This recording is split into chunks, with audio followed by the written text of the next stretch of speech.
Victoria's Secret. I'm sure you've all heard of the brand before. Well, it has become a recent trend of many online retailers to make their website more interactive and influential. Let's face it, online communication is becoming more common than face-to-face communication, unfortunately. With that being said, this popular women's undergarment retailer has become incredibly skilled in creating their audience and continuing to tend to them. Victoria's Secret is a popular women's retailer who targets a great range of women of all ages. Their website has become very interactive and influential and has succeeded in reaching their audience. The Victoria's Secret website has become vastly interactive and influential. When visiting victoriassecret.com, you are immediately aware of the audience that they have created: women. Upon arrival of the webpage, you see a large picture of a woman modeling women's undergarments. From there, you can choose a tab. These tabs are how they create their audience. The first tab, Victoria's Secret, is aimed toward the older generation. Let me rephrase that. The more mature generation. Right next to it, there is a tab for their brand Pink, which they have created for the younger generation. On either one of these tabbed sites, you can log into your account, make a love list, or more commonly referred to as a wish list, your shopping bag, or other interactive activities.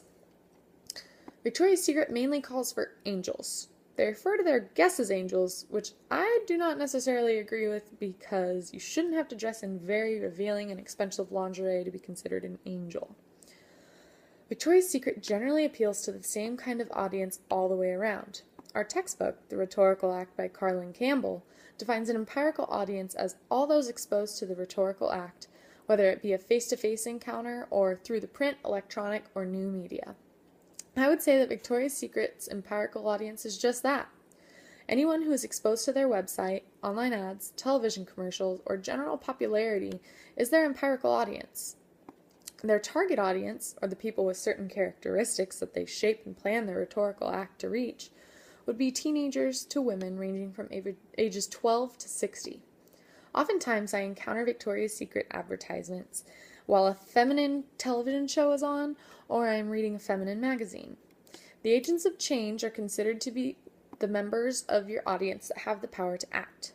Since Victoria's Secret is somewhat of a higher price point, their agents of change would be rich women or the daughters of rich parents.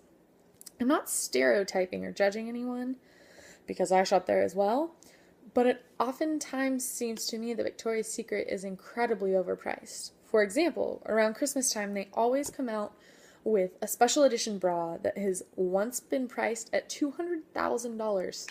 I'm not trying to be judgmental here, but who in their right mind would pay that much for an undergarment? This is where they appeal to their agents of change, the people with money to spend on these kinds of luxuries. There are similarities and differences between the challenges that a website and a speech obtain from its audience.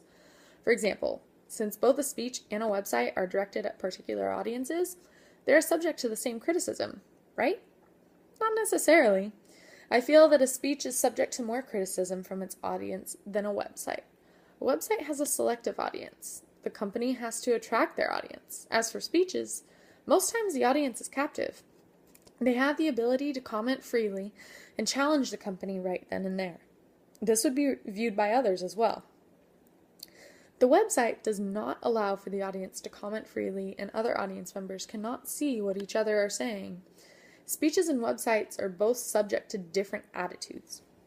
They can be distinguished from the audience beliefs and values, which is not necessarily something that the speaker or company is able to control.